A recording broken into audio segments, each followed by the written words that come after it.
বাটা মাছের ঝোল বা ঝাল আমরা সাধারণত সবাই বাড়িতে কম বেশি করে থাকি। তবে আজকে বেগুন দিয়ে বাটা মাছের এই ঝোলের রেসিপিটি আপনাদের সাথে শেয়ার করতে এসেছি। নমস্কার বন্ধুরা, welcome back my channel Sneha Biswas Delhi. Sneha Biswas Delhi চ্যানেলের আরও এক নতুন পর্বে আপনাদের সবাইকে স্বাগত জানাই।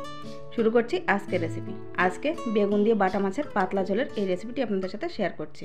গরমের জন্য খুবই স্বাস্থ্যকর এই খাবারটি, তো সম্পূর্ণ ভিডিওটি স্কিপ না করে দেখার অনুরোধ রইল। আশা করি আপনাদের সকলের ভালো লাগবে। আর যদি ভালো লেগে থাকে তাহলে অবশ্যই একটা লাইক করে দেবেন। আপনার একটা লাইক আমাকে নেক্সট ভিডিও তৈরি করার জন্য অনেক বেশি মোটিভেট করে। তো চলুন বন্ধুরা, কথা না বাড়িয়ে রেসিপিটি শুরু করা যাক। বেগুন দিয়ে বাটা মাছের ঝোলের এই রেসিপি তৈরি করার জন্য সবার প্রথমে একটা মশলা তৈরি করে নেব। সেজন্য একটা বাটিতে দিয়েছি 1 চামচ কালো সর্ষে আর 1 চামচ দিয়ে দিলাম সাদা সর্ষে। সাথে দিয়েছি 1 চামচ গোটা জিরে, একটু আদা কুচি দিয়ে দিলাম, আর দিয়ে দেবো ঝালের জন্য কয়েকটা শুকনো লঙ্কা।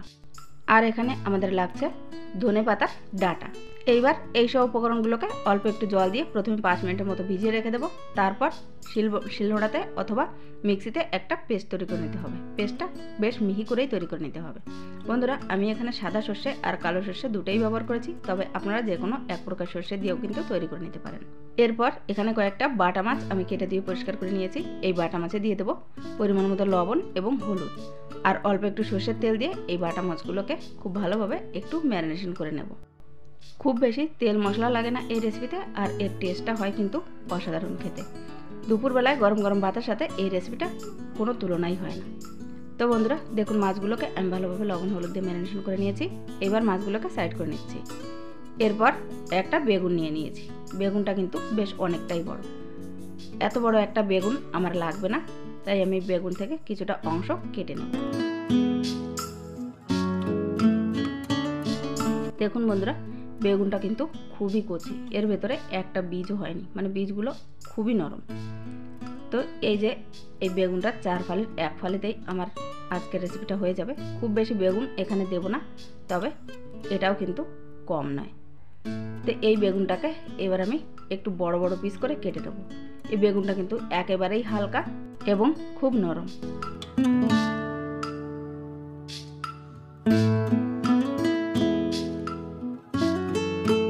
বেগুনগুলো কেটে নেওয়ার পর সরাসরি দিয়ে দিচ্ছি জলের ভেতর।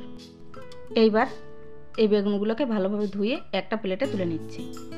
আর এই রেসিপির জন্য আমাদের লাগছে আলু। আমি এখানে 3টে মিডিয়াম সাইজের আলুকে এভাবে লম্বা লম্বা ফালি করে কেটে ভালোভাবে ধুয়ে নিয়েছি। এরপর কড়াইতে দিয়ে দিচ্ছি সর্ষের তেল। বেশ কিছুটা পরিমাণ সর্ষের তেল এখানে দিয়ে দিলাম।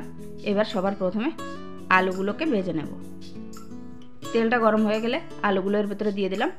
একটু কালার চেঞ্জ করে আলুগুলোকে ব্রাউন করে ভেজে তারপর তুলে নেব। বন্ধুরা, এখানে আমি আলুগুলোকে ভেজে নিয়েছি। এইবার এই আলুগুলোকে তুলে নিচ্ছি। আলুগুলো কিন্তু আমি লবণ বা হলুদ কিছু দিয়েই ভাজিনি, শুধু আলুই ভেজে নিয়েছি। এইবার কড়াইতে যে তেল ছিল ওই তেলের ভেতরেই দিয়ে দিচ্ছি বেগুনগুলো। বেগুনগুলো আপনারা যদি চান তাহলে একটু ছোট পিস করেও কেটে নিতে পারেন, অসুবিধা নেই। তবে আমি একটু বড় পিস করে কেটেছি, কারণ বেগুনটা কিন্তু কচিই ছিল। আলুর মতো বেগুনগুলোকেও একটু এপিট ওপিট ব্রাউন কালার করে তারপর ভেজে তুলে নেব। এইবার ওই কড়াইতেই আরও একটু তেল দিয়ে দেবো এবং বাটা মাছগুলোকে ভেজে নেব। এখানে আমি আজকে এই রেসিপিটা বাটা মাছ দিয়ে তৈরি করেছি, তবে আপনারা অন্য যে কোনো মাছ দিয়েও কিন্তু তৈরি করে নিতে পারেন।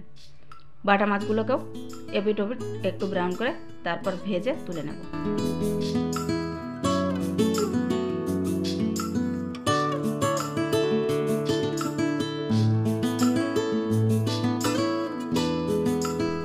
সবগুলো মাছ ভেজে আমি তুলে নিয়েছি। এবার কড়াইতে তেল ছিল ওই তেলের ভেতরেই দিয়ে দিচ্ছি ফোড়নের জন্য কালো জিরে এবং তেজপাতা। ফোড়নটা একটু নাড়াচাড়া করে এর ভেতরে মশলার যে পেস্টটা আমরা তৈরি করে রেখেছিলাম সেই মশলার পেস্টটা দিয়ে দিলাম। এবার এই মশলার পেস্টটাকে একটু নাড়াচাড়া করে কষিয়ে নিতে হবে 3 থেকে 4 মিনিটের জন্য। 3-4 মিনিট পর যখন এভাবে মশলা থেকে তেলটা উপরে ভেসে আসবে, তখন এর ভেতরে দিয়ে দেবো রঙের জন্য কাশ্মীরি লাল লঙ্কার পাউডার এবং হলুদ গুঁড়ো। এইবার এই দুটো উপকরণকে আবার একটু নাড়াচাড়া করে কষিয়ে নিতে হবে। তারপর আবারও যখন তেলটা এরকম ছাড়তে শুরু করে দেবে, তখন এর ভেতরে দিয়ে দেবো একটা বড় সাইজের টমেটো বাটা। টমেটোটাকেও মশলার সাথে একটু ভালোভাবে কষিয়ে নেব। আর টমেটো বাটাটা যখন এরকম শুকিয়ে আসবে আর তেলটা যখন আবারও উপরে চলে আসবে, তখন এর ভেতরে দিয়ে দেবো ভেজে রাখা আলু এবং বেগুন। সব কিছুকে মশলার সাথে অল্প একটু জল দিয়ে খুব ভালোভাবে কষিয়ে নেব। আর এখনও পর্যন্ত আমি এই রেসিপিতে কোনো প্রকার লবণ ব্যবহার করেছিলাম না, তাই এই পর্যায়ে পরিমাণ মতো লবণ দিয়ে দিলাম। অল্প একটু জল দিয়ে দেবো আর সব কিছুকে ঢাকা চাপা দিয়ে বেশ ভালোভাবে কষিয়ে নেব। ঢাকা চাপা দিয়ে সব কিছুকে 3 থেকে 4 মিনিট বেশ ভালোভাবে কষিয়ে নিয়েছি। দেখুন মশলাটা কিন্তু খুব ভালোভাবে কষিয়ে নেওয়া হয়ে গেছে এবং আলু বেগুনটাও বেশ অনেকটাই সেদ্ধ হয়ে গেছে। এই পর্যায়ে এর ভেতরে দিয়ে দেবো পরিমাণ মতো জল।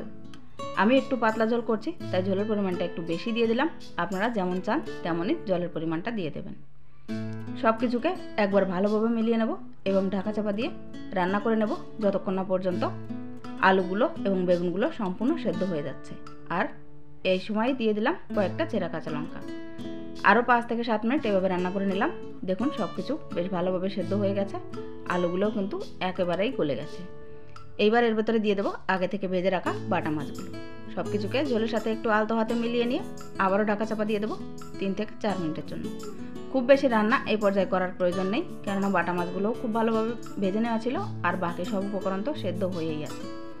সব কিছুকে বেশ ভালোভাবে একটু ফুটিয়ে নেওয়ার পর রান্নাটা ফিনিশ করব আমি এখানে ধনেপাতা কুচি দিয়ে।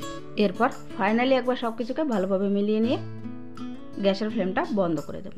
তো দেখলেন তো বন্ধুরা, রেসিপিটা তৈরি করা কতটা সহজ এবং খুব বেশি তেল মশলার প্রয়োজনও কিন্তু পড়ে না। আর এই রেসিপিটা গরমের সময় শরীরের জন্য বেশ উপকারী হয়ে থাকে। তো বন্ধুরা, আজকে যদি বাটা মাছের এই ঝোলের রেসিপিটি আপনাদের ভালো লেগে থাকে তাহলে অবশ্যই একটা লাইক করার অনুরোধ রইল। আজকের মতো ভিডিওটা আমি এখানেই শেষ করতে চলেছি। আবারও ফিরে আসবো একটা নতুন রেসিপি নিয়ে। ততক্ষণ পর্যন্ত সবাই খুব ভালো থাকবেন আর নিজের পরিবারের সাথে সুস্থ থাকবেন। ভিডিওটি শেষ পর্যন্ত আমার সাথে থাকার জন্য আপনাদের সবাইকে অনেক অনেক ধন্যবাদ। নমস্কার।